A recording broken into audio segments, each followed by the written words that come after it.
morning, everyone. Dear distinguished guests, faculty and staff, and especially all of the students of class 2028. My name is Nguyễn Nhật Thủy Tiên. I was born in Huế City, Vietnam. Graduated from Quốc Gia High School for the Gifted. And 3 years ago, I went to university.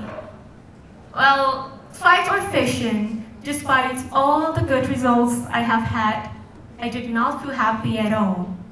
The more I studied, the more I recognized that there was a personal sense of disconnection and a misalignment of educational vision.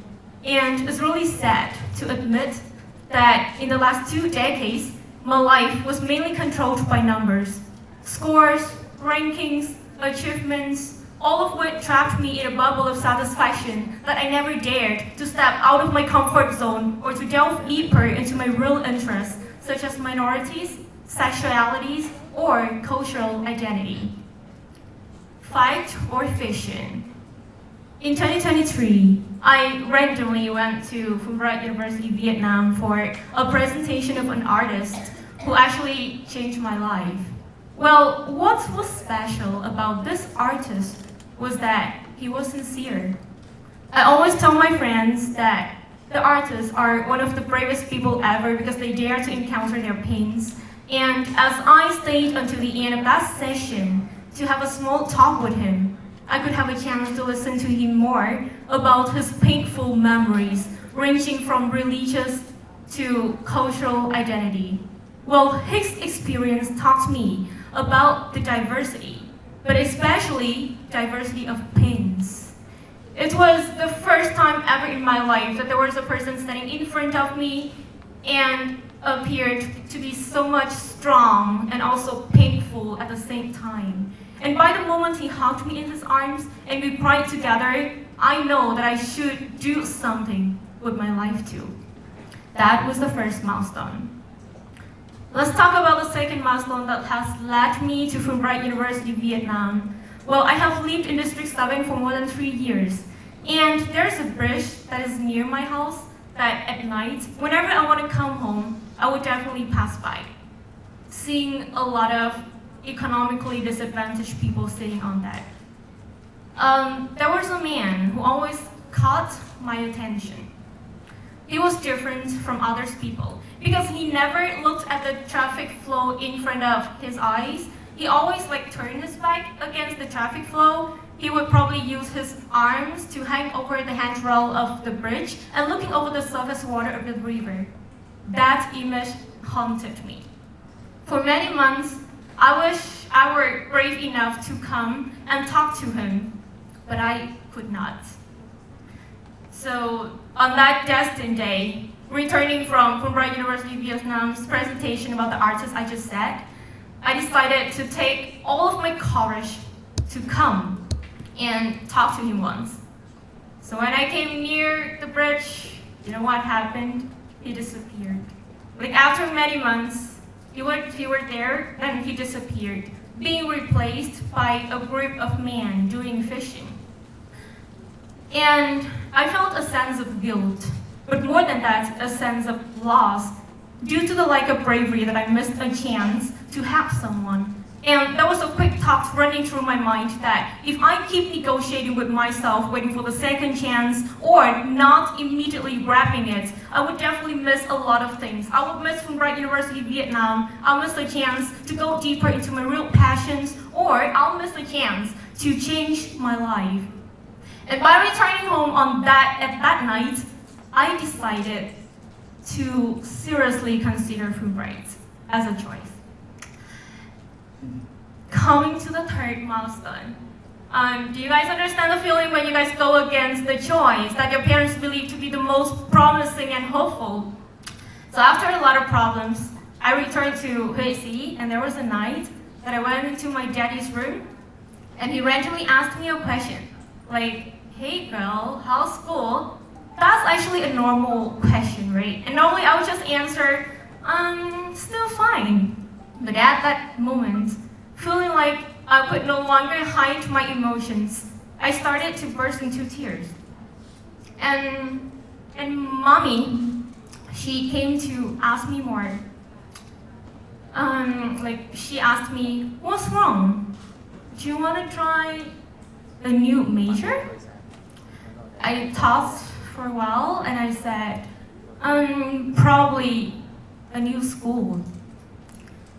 And my mommy, I was surprised that my parents were really calm at that time. Mommy asked me, why didn't you tell me earlier? And I answered her in the most innocent way that a daughter could. I said, please allow me to speak that in Vietnamese. I said, con sợ mẹ la, which means I was afraid to be scolded, and I have held that fear for 3 years. And mommy answered me a sentence that I would remember for the rest of my life.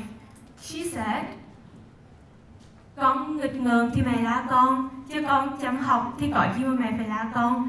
Which means I would probably scold a naughty kid. What is the point of scolding a girl who wishes to study more and continue on her journey of studying?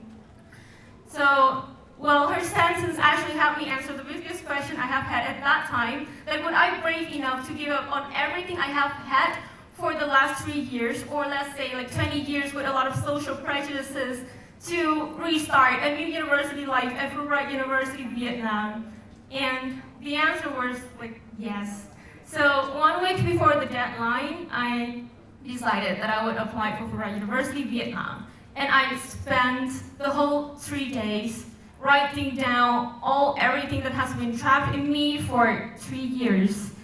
And you guys cannot imagine how pleased or how delighted I am when I got the offer from Fulbright University Vietnam in the last January to be here with you guys today.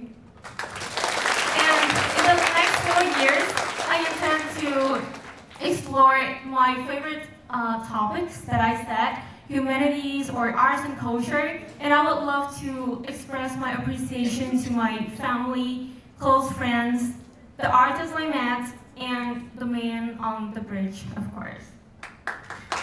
And today, as we are sitting here on the convocation day, I know we used to share the same fiction in the past. Try to remember half a year or even 1 year ago, Fulbright used to be a really small idea in our mind, but time flies fast, and now it's becoming a part of our life. I know how tough it was for many of you guys, or even me, during the application process, trying to answer the question who we are, what we do, and express that in the application form. But, right at this moment, we all have the right to feel proud of what we have surpassed, because we are greater than our fears to be here today together.